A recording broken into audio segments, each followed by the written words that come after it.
After living in another country for 8 years, I returned home to surprise my daughter. But instead of hugs, I saw my daughter on her knees washing the floor in torn clothes, while my son-in-law and his friends laughed. "This is my cheap servant." Then I decided to give them another surprise, one that would change their lives forever. Before we continue, please subscribe to the channel and let us know where you are listening in the comments. The streets of Lakewood looked smaller than I remembered. 8 years had passed since I'd driven through this neighborhood, back when the trees were younger and the house at the end of Maple Drive still belonged only to my daughter. I'd sold 3 auto repair shops in Calgary to buy her that place. Every dollar I'd saved over 30 years, handed over with pride.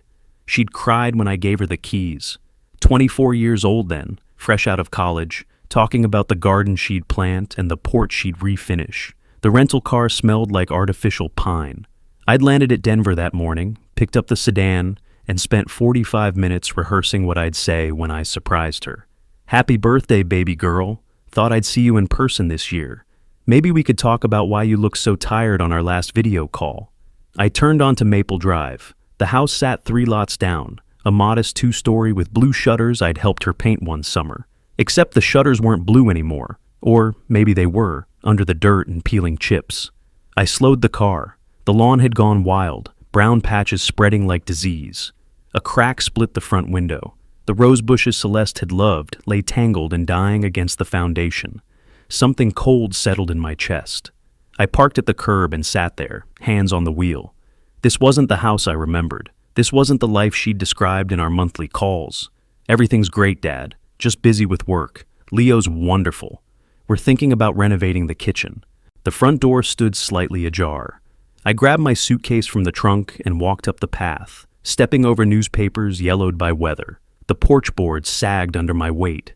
Through the gap in the door, I heard voices. Male, laughing about something on television. Football commentary mixed with the clink of bottles. I pushed the door open slowly. It didn't creak. The hinges were well oiled, like someone came and went often, casually, without announcing themselves. The entryway opened into a hallway. Family photos on the wall, except they were crooked, one frame cracked. The air smelled stale, like windows hadn't been opened in weeks.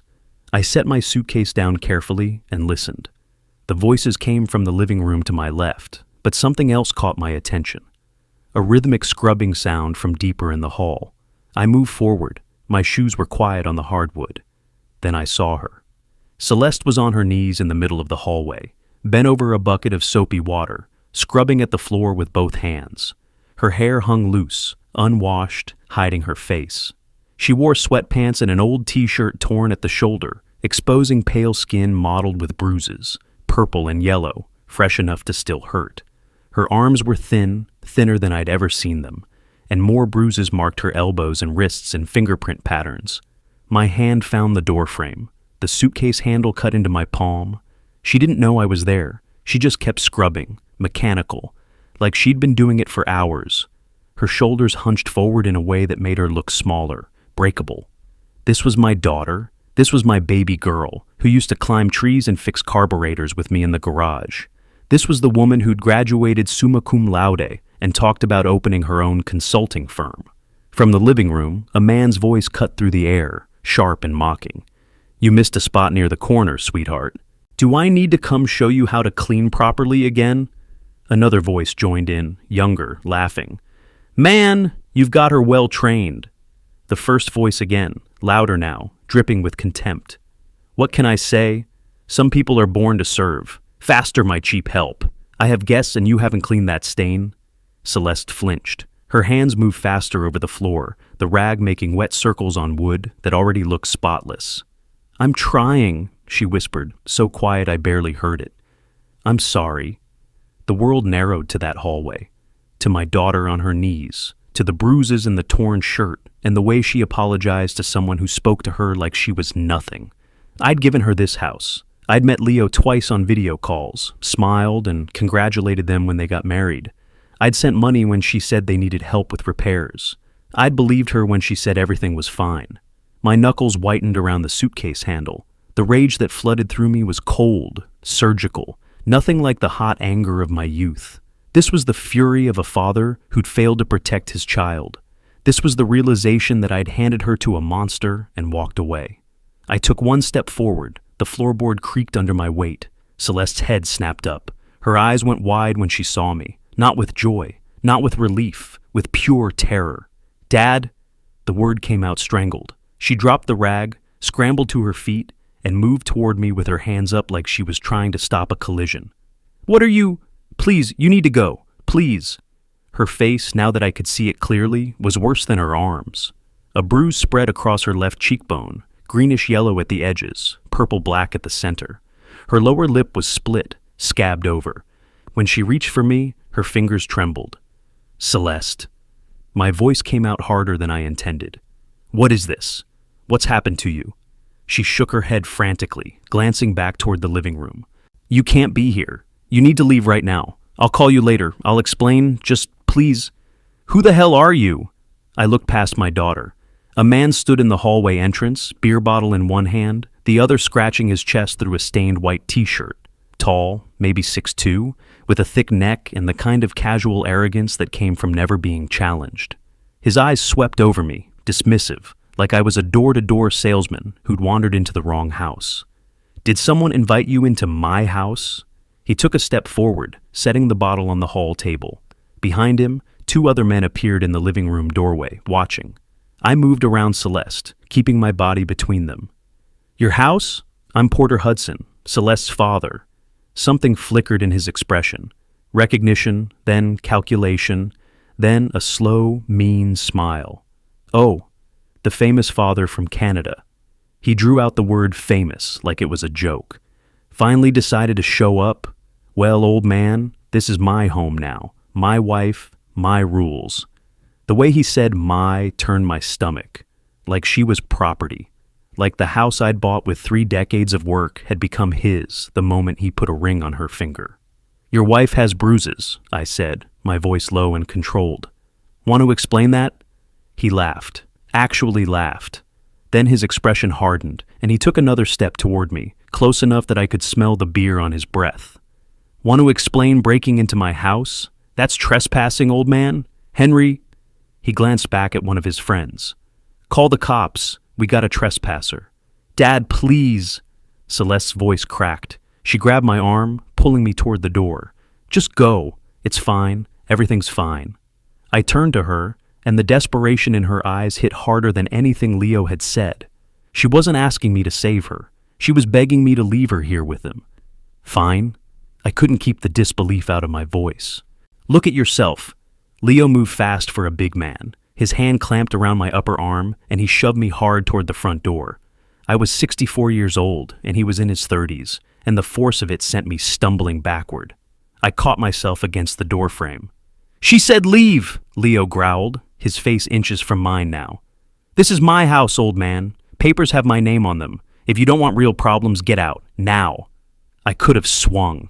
Part of me wanted to. But there were 3 of them and 1 of me, and I'd been in enough fights to know when the odds were bad. More than that, I needed to understand what I was dealing with. Needed to think. I looked past Leo to Celeste. She stood in the hallway, arms wrapped around herself, staring at the floor. She wouldn't meet my eyes. "We'll see whose house this is," I said quietly. Leo shoved me through the doorway. I caught my balance on the porch, heard him slam the door behind me, heard the lock click. I stood there for a moment, my luggage still inside, my daughter trapped in there with him. Then I walked to the rental car and got in. My hands shook as I started the engine. Not from fear, from rage so pure it made my vision blur at the edges. I pulled away from the curb slowly, watching the house in the rearview mirror. Leo appeared in the front window, arms crossed, watching me leave like he'd won something. "The papers have my name on them." That sentence echoed in my head as I drove to the end of the block and turned the corner. I pulled over, killed the engine, and sat there gripping the steering wheel until my knuckles ached. I'd bought that house. Every nail, every shingle, every inch of that property came from my money, my work, my sacrifice. And somehow, in 2 years of marriage, he'd gotten his name on the deed. He'd turned my gift to my daughter into a weapon to control her. The bruises weren't accidents. The way she'd flinched when he raised his voice. The way she'd begged me to leave instead of asking me for help. This had been going on for a while, long enough that she'd stopped fighting, long enough that she believed she deserved it, or that no one could save her, or that trying to escape would only make things worse. My phone was in my pocket. I could call the police, report domestic violence. But Celeste had looked at me with those terrified eyes and told me everything was fine. She'd defend him. I knew she would.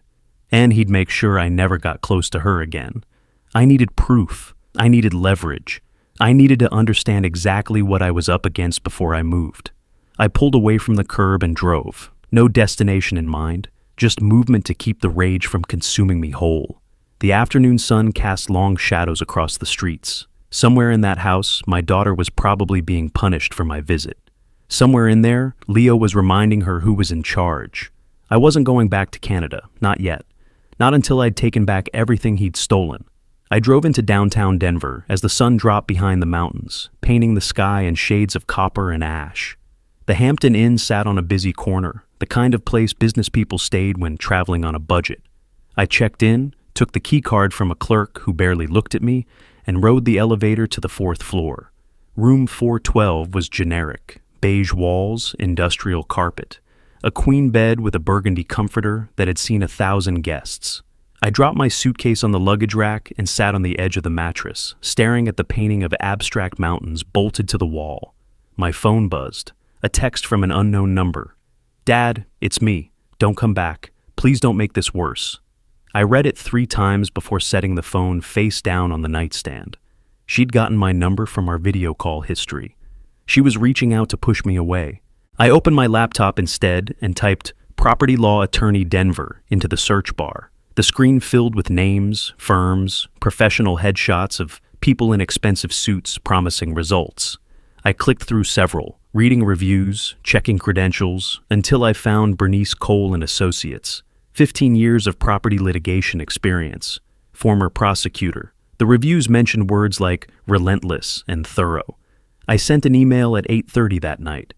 Need urgent consultation regarding property fraud and gift deed violation. Will pay standard rates. Please respond ASAP.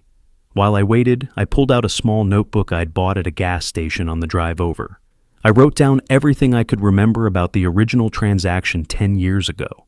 The gift deed, the closing appointment at the title company, the clause the agent had mentioned in passing, something about residential use only, family occupancy.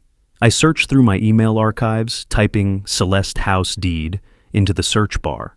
3 screens of results. I scrolled until I found it. A PDF attachment from March 2015. Subject line, "Your daughter's new home. Congratulations." I downloaded it, printed it at the hotel's business center down the hall, the machine humming and clicking in the empty room at 9 o'clock at night. When the pages slid into the tray, I read them under the fluorescent lights. There it was halfway down page 2. Property to be used solely as primary family residence. Commercial use, rental, or use as business collateral prohibited without grantor consent. I'd forgotten about that clause. The title agent had added it as protection, standard procedure for gift deeds to prevent tax complications. At the time, it had seemed like paperwork formality.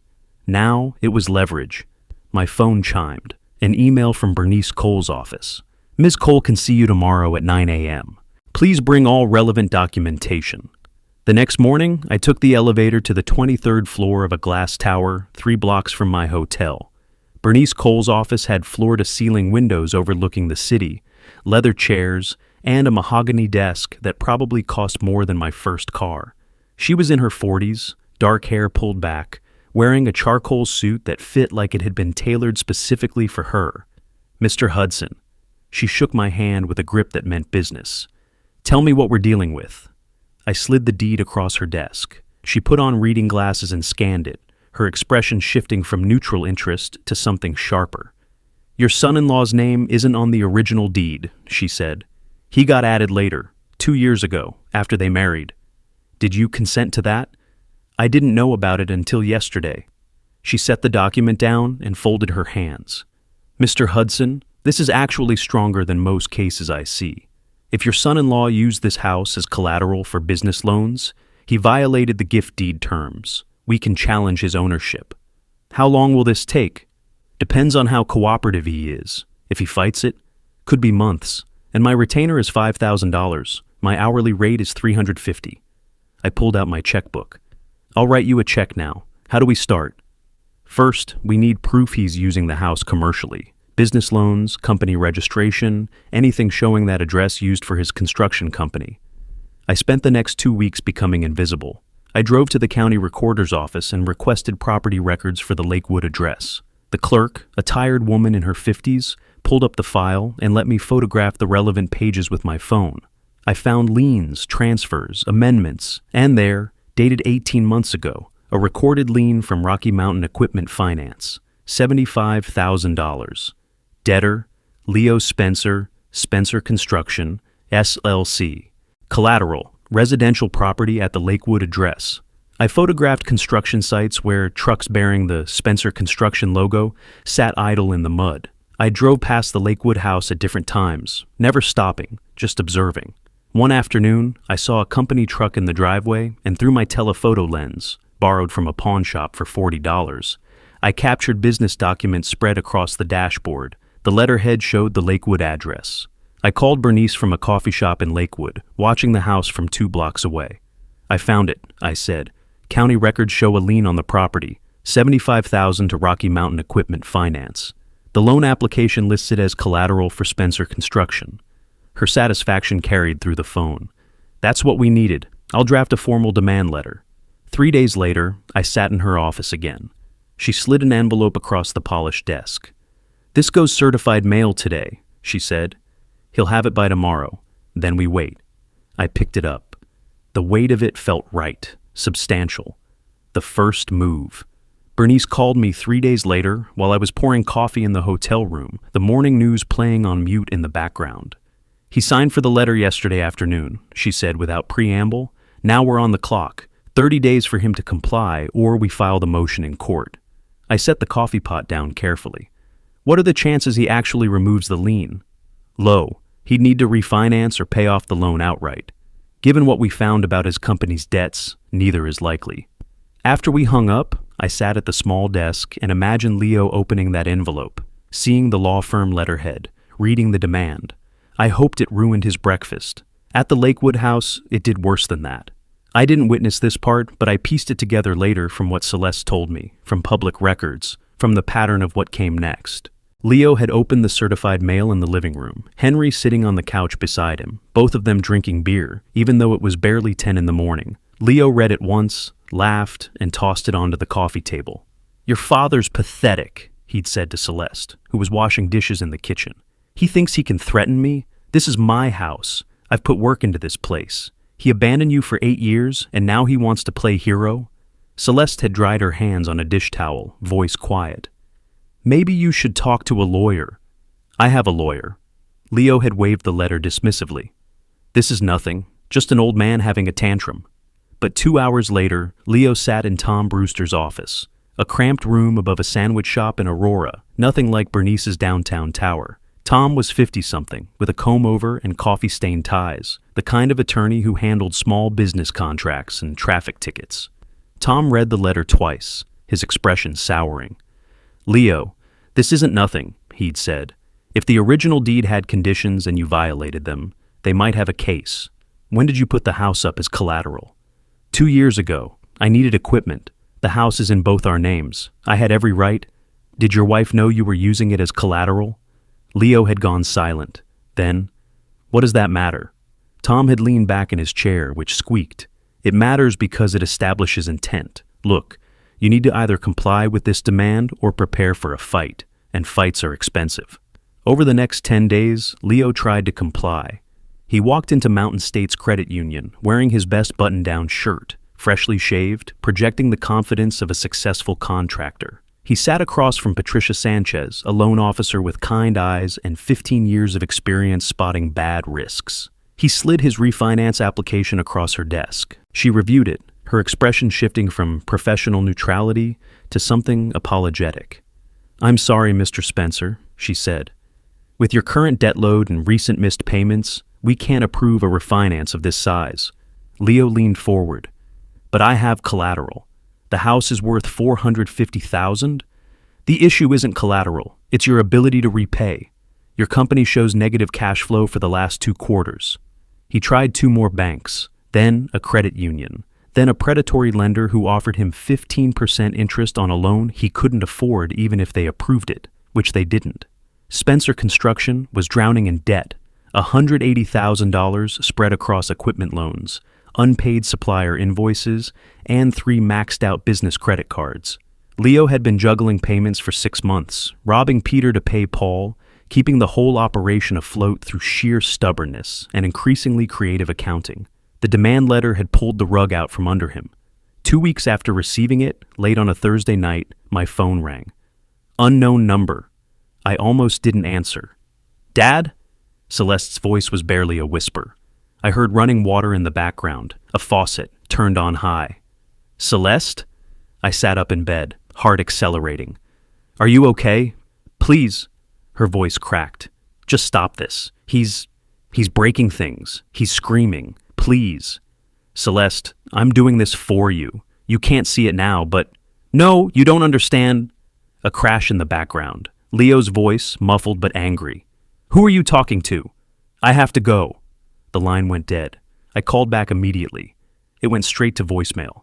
I stood at the hotel window, pressing my forehead against the cold glass, watching the lights of Denver spread out below me like a circuit board. Somewhere out there, in that house I'd bought with every dollar I'd saved, my daughter was terrified. Because of me, because of what I was doing. But if I stopped now, she'd be trapped forever. I pulled up Bernice's number. It was past midnight, but I texted anyway. "We move forward. File the motion as soon as the 30 days are up. No delays." The response came within seconds. "Understood." I set the phone down on the windowsill and looked out at the city. My reflection stared back at me from the dark glass. A 64-year-old man who'd once thought buying his daughter a house would keep her safe. Across town, in that house I'd paid for with 30 years of labor, my daughter was afraid. But soon, she wouldn't have to be. Soon, Leo Spencer would learn what it meant to take something from someone who knew how to take it back. Bernice's office phone buzzed while we were reviewing the deed reversal motion. She glanced at the screen and her expression shifted. Not alarm exactly, but the tight focus of someone recognizing a problem. "What is it?" I asked. She turned the phone toward me. "Your son-in-law just filed for a restraining order." I read the notification twice. Leo Spencer versus Porter Hudson. Petition for restraining order. Allegations, harassment, threats, unwelcome intrusion into family home. "He's trying to box you out," Bernice said, setting the phone down. "Smart move, actually. If he gets this order, you can't come near the house while we're litigating the deed." "Can he win?" "Depends on what evidence he presents. Did you threaten him in any way during your confrontation?" I thought back to that moment at the door. I told him we'd see whose house it was, that's all.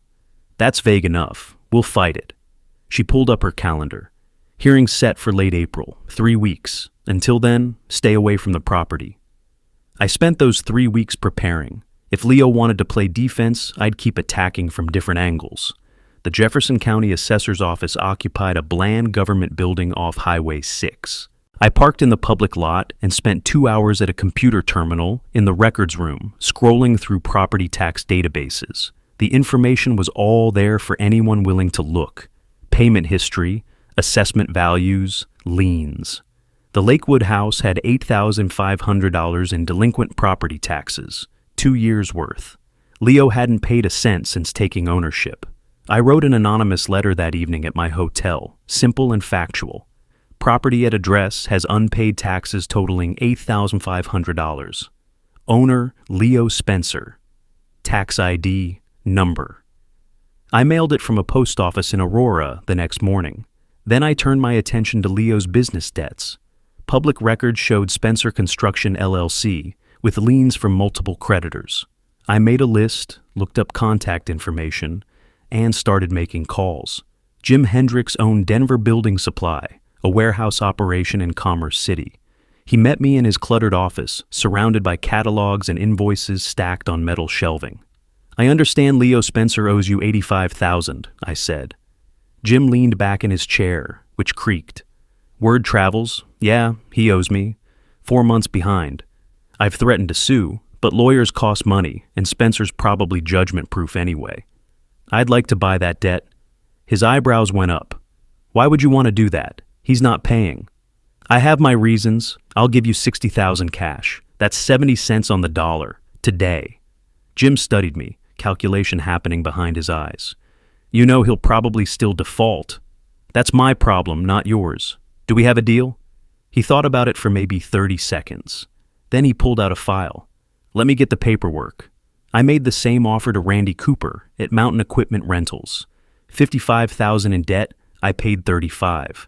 By the end of the week, I owned $140,000 of Leo Spencer's obligations. The restraining order hearing happened on a gray Tuesday morning. The courtroom was small, just a dozen seats in the gallery. Leo sat with Tom Brewster at one table, both of them in wrinkled suits that had seen better days. Bernice and I took the other table. Judge Sarah Matthews presided, a stern woman in her 50s with reading glasses on a chain around her neck. She reviewed the petition while we waited. Mr. Brewster, she said finally, your client alleges harassment and threats. Present your evidence. Tom stood, adjusting his tie. Your Honor, Mr. Hudson appeared uninvited at my client's home, made threatening statements, and has since initiated a frivolous lawsuit designed to harass my client and his wife. The judge looked at me over her glasses. Mr. Hudson, is it true you entered their home without invitation? I stood. Yes, Your Honor, to surprise my daughter on her birthday. I found her injured and afraid. Bernice rose smoothly beside me. Your Honor, we have photographs taken that day showing significant bruising on Mrs. Spencer's face and arms. Mr. Hudson's concern was legitimate. She slid printed photos across the bench. I'd taken them on my phone that first day, barely thinking about it, just documentation of what I'd seen. Now they became evidence. Judge Matthews examined them, her expression hardening. These are concerning. Mr. Brewster, does your client have an explanation for these injuries? Tom fumbled with his papers. My client states his wife is clumsy, had a fall. I'm denying the restraining order. Judge Matthews cut him off. Insufficient evidence of harassment or threats. However, she looked at both sides. Both parties will conduct themselves through proper legal channels. No direct contact. All communication through attorneys. Understood? We both acknowledged. Leo's face had gone pale. We walked down the courthouse steps into the April sunlight. Bernice stopped at the bottom, pulling on her sunglasses. So what now? She asked. I pulled the debt assignment papers from my briefcase.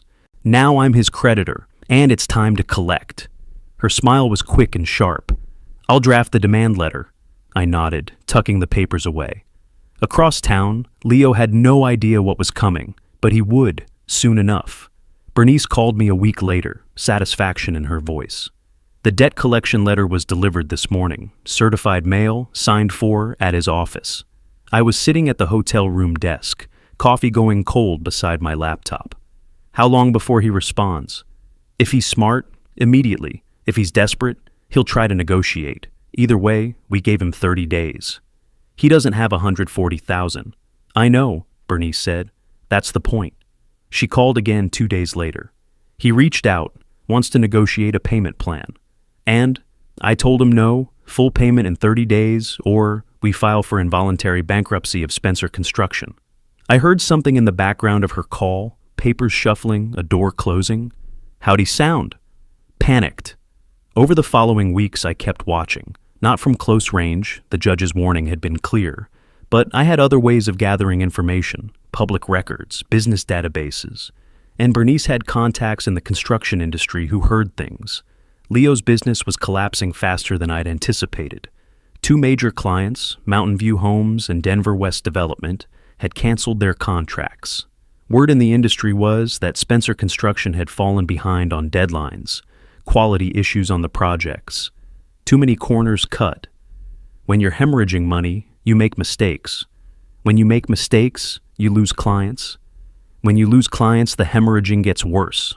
Bernice's investigator, a former paralegal named Rita, who freelanced for several law firms, gave me updates every few days.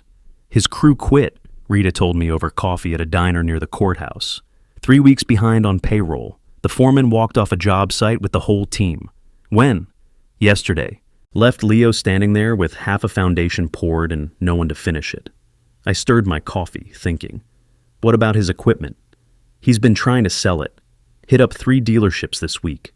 Problem is, most of it's financed. He got $30,000 for what wasn't encumbered, but that's barely a dent in what he owes you. 30,000 out of 140. The mathematics were brutal and simple. Rita pulled out her phone, showed me photos she'd taken from public areas. Leo's construction office, lights off in the middle of a weekday. His truck parked at the Lakewood house at 2 in the afternoon when he should have been on a job site. He's falling apart, she said. I studied the photos. Keep watching. That evening, Bernice forwarded me an email. Leo had sent another plea for a payment plan. Bernice's response was 3 sentences. Our position remains unchanged. Full payment of $140,000 within 30 days from original demand. Failure to comply will result in bankruptcy filing. 2 weeks after the debt demand letter, Rita called with something different. Your son-in-law tried to call you, she said. Well, not you directly. He called my office asking for your contact information, wanted to speak with you personally. What did you tell him? That all communication goes through your attorney, per the judge's order. She paused. He sounded drunk, Mr. Hudson. It was 3 in the afternoon. I thanked her and hung up. Then I sat at the window, looking out at Denver's skyline. Somewhere out there, Leo Spencer was unraveling, his business dying, his debts crushing him, his options narrowing to nothing. Part of me, a small part I wasn't proud of, felt satisfaction. This was what happened when you hurt someone I loved. This was the price. But another part, the part that remembered Celeste's terrified whisper on that late-night phone call, felt only urgency. I needed to break him completely before he broke her worse. Rita sent me one final piece of intelligence near the end of April. She'd been parked near the Lakewood house, at a respectful distance, nothing that violated the judge's order, and had photographed Leo and Henry leaving together around 10 p.m., both of them stumbling slightly. They'd gone to a bar 3 blocks away, some dive called the Dusty Boot. He was there until closing, Rita reported. 2 a.m. Henry drove him home. Leo could barely walk. The next morning, she went back and talked to the bartender, bought him a beer, asked casual questions. The bartender remembered them, hard not to. Leo had been loud, bitter, going on about someone destroying his business. He kept saying someone bought his debts, the bartender had told Rita. Kept talking about some old man who was taking everything from him. His friend kept telling him to calm down, but he just got louder. I read Rita's report twice. Leo understood what I was doing. He saw the pattern, the systematic dismantling. He knew I was coming for everything he had. Good. Let him see it coming. On the last day of April, exactly 30 days after the debt demand letter, Leo made one final attempt. He called Bernice's office and offered the $30,000 from his equipment sales, plus a promissory note for the remaining $110,000 payable over 5 years. Bernice didn't even consult me. Rejected, she emailed, proceeding with bankruptcy filing tomorrow. I walked to the window of my hotel room, looking toward the mountains in the distance. The peaks still held snow, white against the blue sky.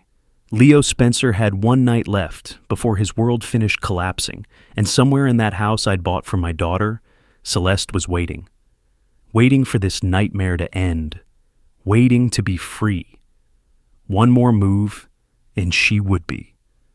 Bernice was reviewing documents when I arrived at her office on a Tuesday morning in late May.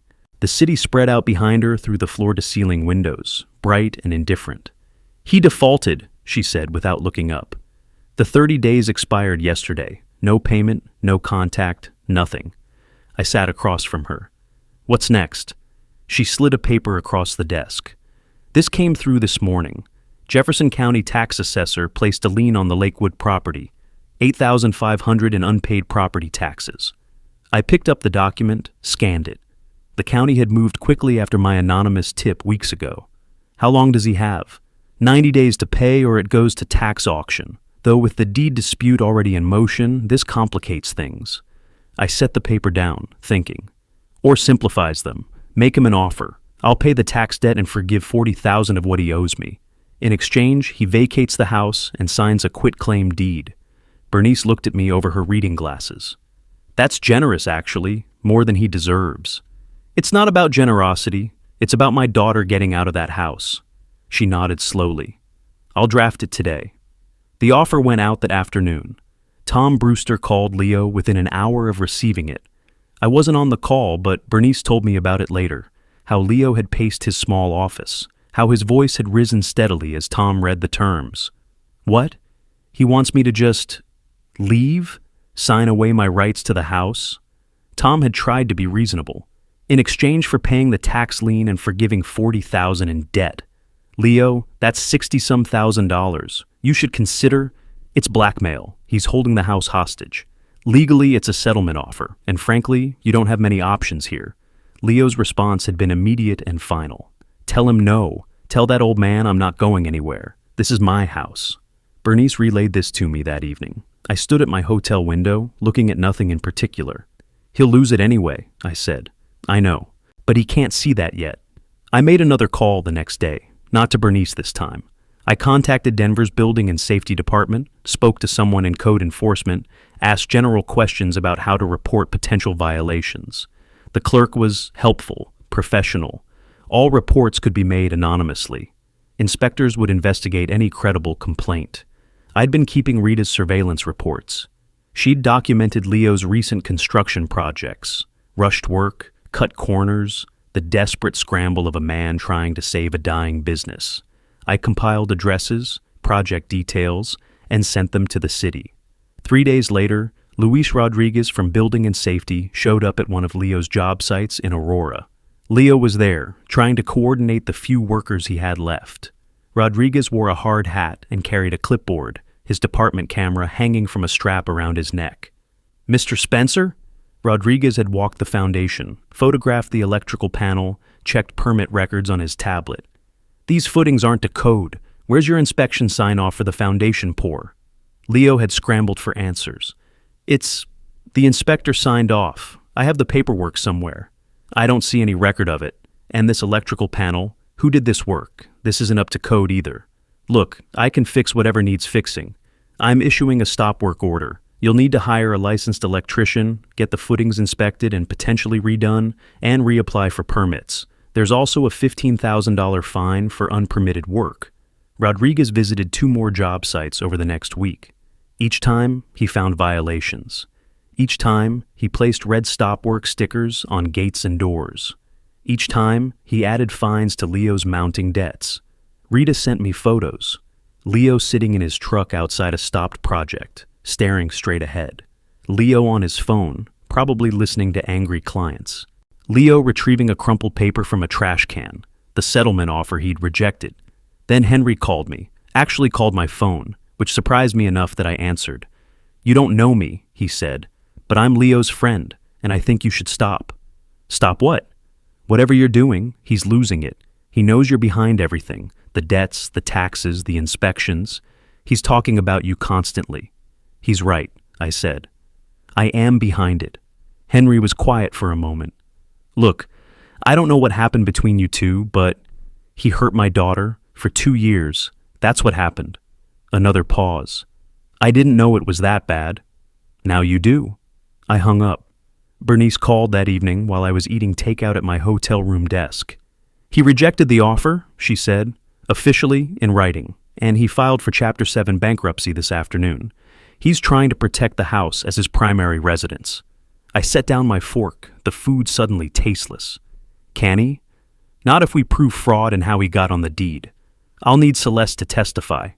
I closed my eyes. That was the piece I'd been avoiding, the one thing I couldn't orchestrate or control. Celeste would have to stand up in public, in front of Leo, and tell the truth about what he'd done. Set it up, I said. The line was quiet for a moment. Porter, you know what you're asking of her? I know. My voice came out rougher than I intended. But it's the only way. I'd moved out of the hotel in late June, into a small 1-bedroom apartment in Capitol Hill. Nothing fancy, furnished by the previous tenant, a worn couch, and a kitchen table with 3 chairs. But it had a window that let in morning light, and it cost less than the hotel. I was conserving resources now. This fight had already cost me more than money. The hearing was set for July 15th. Bernice called me 2 weeks before to tell me Celeste had agreed to testify. How did she sound? I asked. Scared, but ready. Bernice paused. Porter, if she breaks down on the stand, she won't. You can't know that. She's my daughter, I know. The morning of the hearing, I woke before dawn, made coffee I didn't drink, changed shirts twice, arrived at the courthouse 40 minutes early, and sat on a bench in the hallway, watching people pass, Lawyers with briefcases, families with worried faces, a man in an orange jumpsuit shuffling between guards. Then I saw Celeste. She walked down the hallway with Bernice, wearing a simple gray dress I didn't recognize. She'd lost weight since February. Her face was drawn, shadows under her eyes. But she was walking upright, shoulders back, and when she saw me, she met my gaze without flinching. I stood, wanted to pull her into my arms, hold her like I used to when she was small, but she was fragile still, and we were in public, and I didn't know if she'd welcome it. "You don't have to do this," I said when she reached me. "We can find another way." Her voice was quiet but steady. "There is no other way, and I'm tired, Dad. I'm so tired." Inside the courtroom, we sat at one table, Leo and Tom Brewster at the other. Leo wouldn't look at Celeste, or couldn't. His jaw was tight, his hands flat on the table like he was holding himself down. Judge Karen Henderson presided, a woman in her 50s with steel gray hair and no-nonsense eyes. She reviewed the bankruptcy filing, then looked at Bernice. "Counselor, you're challenging the inclusion of the Lakewood property in the bankruptcy estate?" "Yes, Your Honor. We contend the respondent obtained ownership through coercion and fraud." "Proceed." Celeste took the witness stand. Her hands were folded in her lap, fingers laced tight. She didn't look at Leo, just at the judge, then at Bernice. "Mrs. Spencer," Judge Henderson said, "can you tell the court how your husband came to be listed as co-owner of the property?" Celeste's voice was barely above a whisper, but clear. 3 weeks after we married, Leo said we needed to update the paperwork. He said married couples share everything. I didn't know I could say no. "Did he pressure you?" "He said if I didn't trust him enough to share the house, maybe I didn't trust him enough to be married. He was angry when he said it. I was afraid." Bernice stood. "Your Honor, I'd like to submit medical records spanning the past 2 years, 6 documented emergency room visits, multiple instances of injuries Mrs. Spencer attributed to falls or accidents." She spread the records across the judge's bench. I'd seen them before. Bernice had shown me copies. But sitting there, watching the judge review them, each page felt like another weight lifting from my chest. Evidence, proof, the truth finally visible. Tom Brewster tried. "Mrs. Spencer, isn't it true you willingly signed the deed modification?" Celeste looked at him for the first time. "I signed it. I don't know if willingly is the right word." Judge Henderson was still reviewing the medical records, her expression growing harder with each page. "These injuries are consistent with domestic violence. Does the respondent wish to address this?" "Your Honor, my client maintains these were accidents." Leo exploded. He stood so fast his chair scraped backward. "She's lying. She's making this up with her father. They planned this." The judge's voice cut like a blade. "Mr. Spencer, sit down. One more outburst and you'll be removed from this courtroom." But Leo was past hearing. He pointed at Celeste, his face red. "You told me you loved me. You said—" The bailiff moved forward. Tom grabbed Leo's arm, pulling him down. Leo shook him off, but sat, breathing hard, his eyes wild. Judge Henderson waited until the room was quiet. Then she spoke, her voice measured and final. "I've heard enough. The house at the Lakewood address was gifted to Celeste Hudson prior to this marriage. The addition of Mr. Spencer as co-owner appears to have been coerced. The property is hereby excluded from bankruptcy protection and removed from Mr. Spencer's asset schedule." She wasn't finished. "Furthermore, I'm issuing a temporary order. Mr. Spencer is to vacate the property within 48 hours pending final determination of ownership.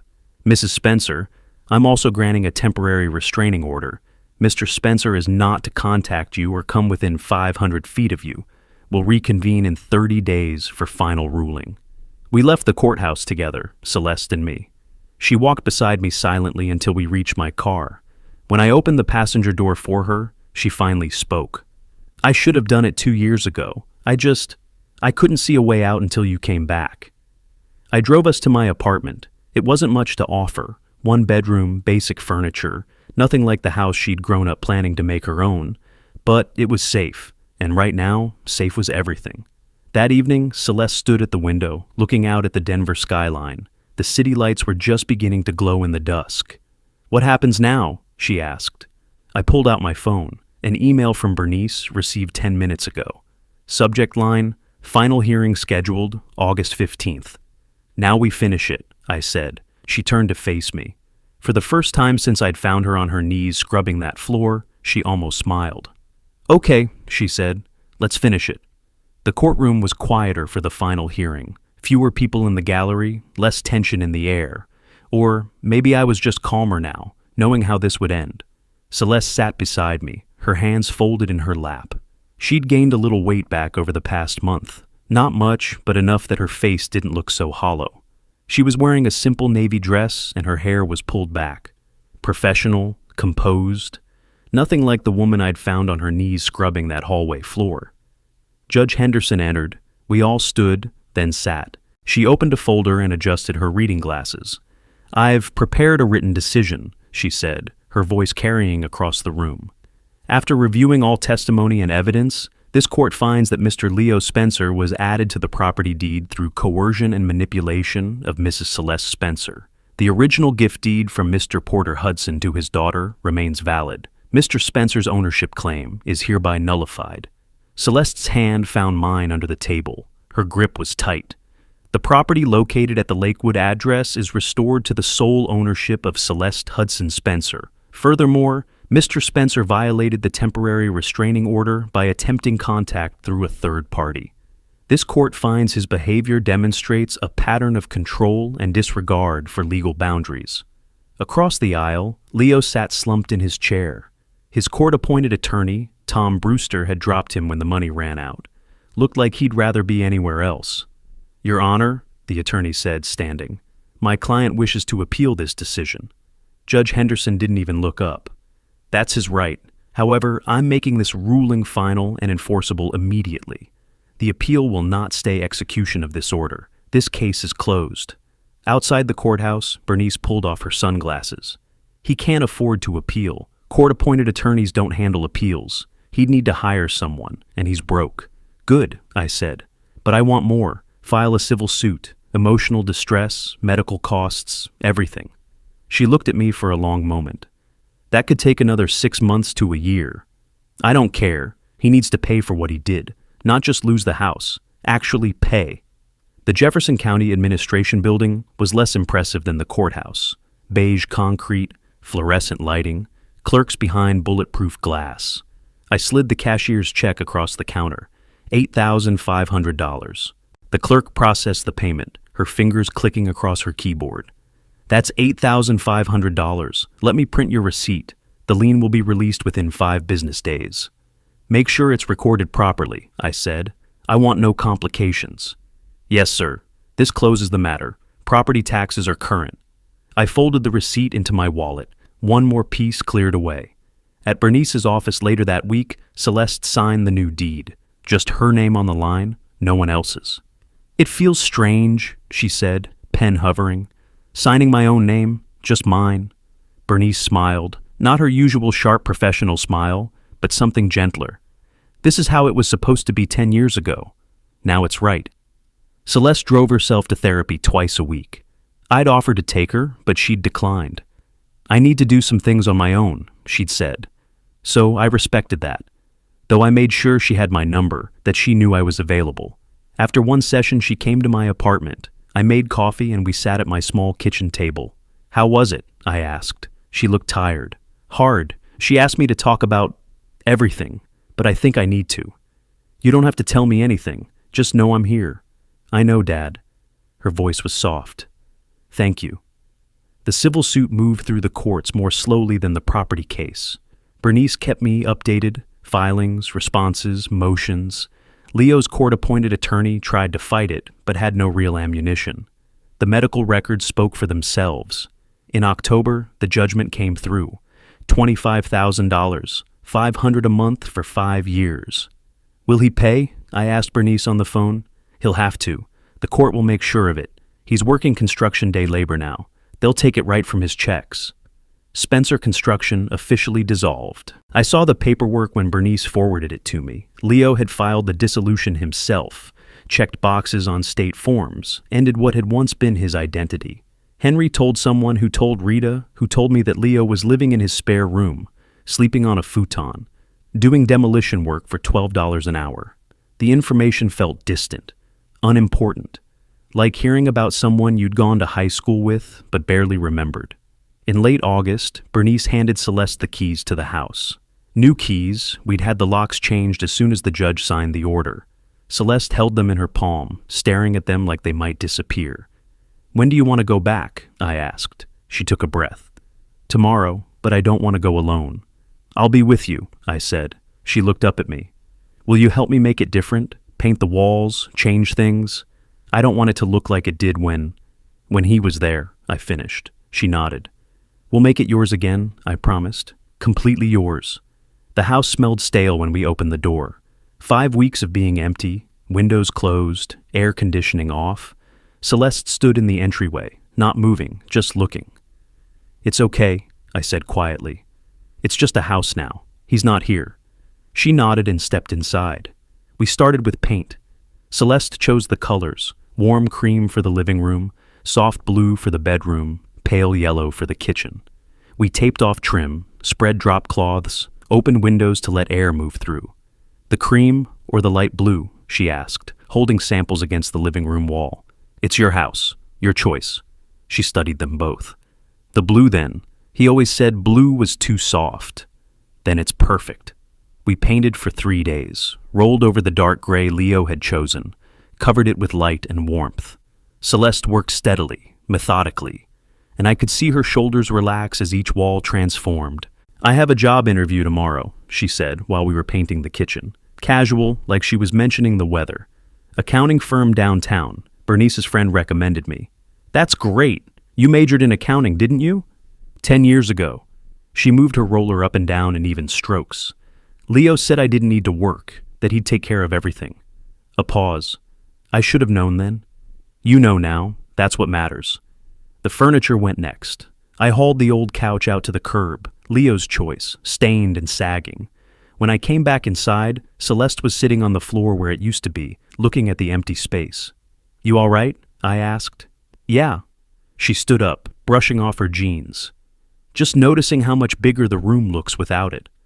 We bought new furniture together. Nothing expensive, just clean and simple. A cream-colored couch, a small dining table, a bed frame for Celeste's room that she picked out herself, running her hand along the wood before nodding. "This one." The interview was on a Thursday. I drove her to the office building downtown, waited in the lobby with my phone while she went up to the 14th floor. 40 minutes later, she came back out with a cautious smile. "They offered me the position." "That's wonderful. I start in 2 weeks. I'll need to refresh some things, learn their software, but..." She looked at me. "Dad, I'm going to have a job." "You're going to have a life," I said. I made my own decisions during those weeks, called my former employer in Calgary, told them I wouldn't be returning. I appreciate the opportunity, but I need to stay in Colorado, family reasons. Found a small apartment 3 miles from Celeste's house. 1 bedroom, basic kitchen. But the rent was reasonable, and the landlord didn't ask many questions. I signed the lease on a Tuesday afternoon, handed over first month's rent, took the keys. When I told Celeste, she looked worried.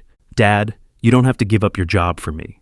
"I'm not giving it up. I'm choosing something more important, and I can consult from here. I've already had 2 calls from shops in Denver." "You're sure?" "I'm sure. I left once. I won't do it again." Bernice called in mid-August with news I passed along to Celeste almost as an afterthought.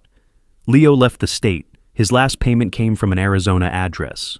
Celeste was arranging books on her newly painted shelves. She didn't even turn around. Okay. That was all. Just okay.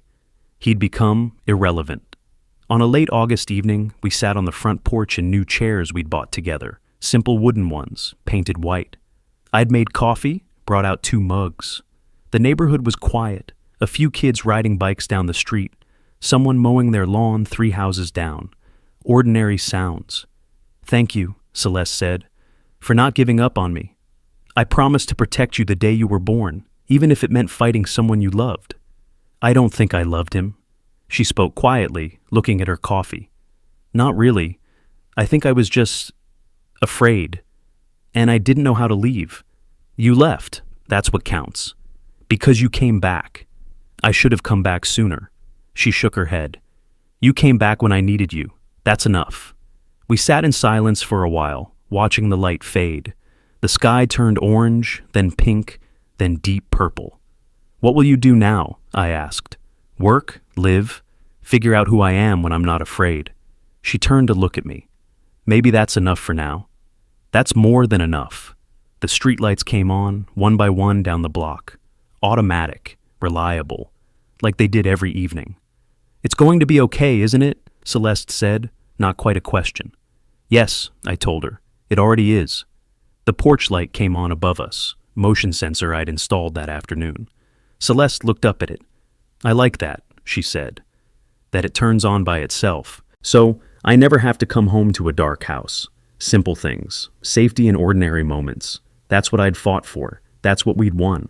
Across the state line, Leo Spencer was starting over in some small Arizona town, sending $500 a month to pay for the life he'd destroyed. I didn't think about him. Neither did Celeste. He'd taken 2 years from her, and we'd taken everything from him. The math wasn't equal, but it was just. And sometimes, that's the best you can hope for. We finished our coffee as the stars came out. February came around again, bringing with it the anniversary of the day I'd driven down Maple Drive and found my daughter on her knees. A year since everything had started. 6 months since it had ended. I pulled up to Celeste's house on a Saturday morning, the same house, but completely different. The lawn was green and trimmed, new rose bushes lined the foundation. Celeste had planted them in October, choosing varieties that bloomed in different seasons. The blue shutters had been repainted, bright and clean against the white siding. The crack in the front window was long gone, replaced with new glass that caught the morning sun. Celeste opened the door before I knocked. She was wearing jeans and a Colorado State sweatshirt, her hair pulled back in a ponytail. She looked healthy. Not just physically, though she'd gained back the weight she'd lost and her face had color again, but something deeper. She looked like herself. Right on time, she said, stepping aside to let me in. The interior transformation was even more striking.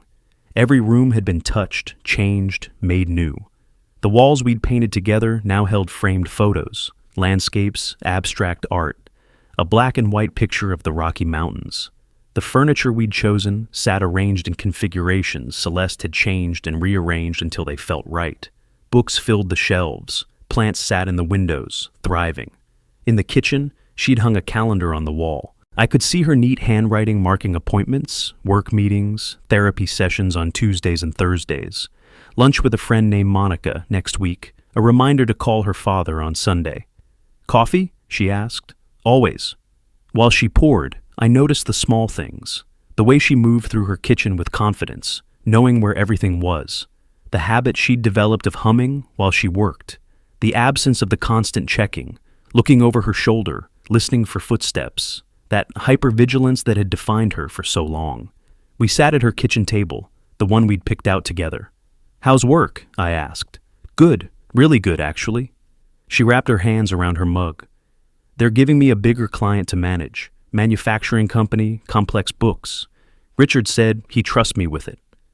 Richard was her boss. She'd mentioned him before. A deliberate, methodical man who appreciated thorough work and clear communication. The kind of boss who gave feedback and space to grow. That's excellent. I'm nervous, she admitted, but the good kind of nervous, the kind that means I care about doing it well. You will, she smiled. Dr. Chen says I'm making real progress. We're working on boundaries now, learning to recognize when people are being controlling versus just having preferences. It's harder than it sounds. Dr. Chen was her therapist, the woman she'd been seeing twice a week for 6 months. Celeste had mentioned her often, always with a kind of tired respect, like someone describing a tough but fair teacher. Are you sleeping better? I asked. Most nights. I still have bad dreams sometimes, but not as often. She took a sip of coffee. Last month I dreamed about the house being on fire. I woke up panicking, checking all the rooms. But then I realized it wasn't real. I was safe, and I went back to sleep. That's progress. Dr. Chen said the same thing, that recognizing the difference between past trauma and present reality is a big step. We talked about other things. My consulting work. I'd picked up 3 regular clients, shops that needed help with efficiency and management. Celeste's friend Monica, whom she'd met through a book club she'd joined, the garden Celeste was planning for spring, the vegetables she wanted to try growing. I got something in the mail yesterday, she said after a pause. From Arizona. I set down my mug. The payment? Yeah, $500 right on time. He's never missed one. She looked at me. Does that bother you, that he's actually paying? I considered the question. No, it means the system is working. He can't just forget what he did and move on. Every month he has to remember. I don't think about him much anymore, Celeste said. Sometimes I wonder if that makes me cold, like I should hate him more, or think about him constantly or something. It makes you healthy. He doesn't deserve space in your head. She nodded slowly. Dr. Chen says the opposite of love isn't hate, it's indifference. And I think I've gotten there. He's just someone who used to be in my life, someone who hurt me. But he's not in my life now. That's exactly right. Later, we drove to the hardware store. Celeste wanted to look at paint colors for the bathroom, the last room in the house she hadn't redone.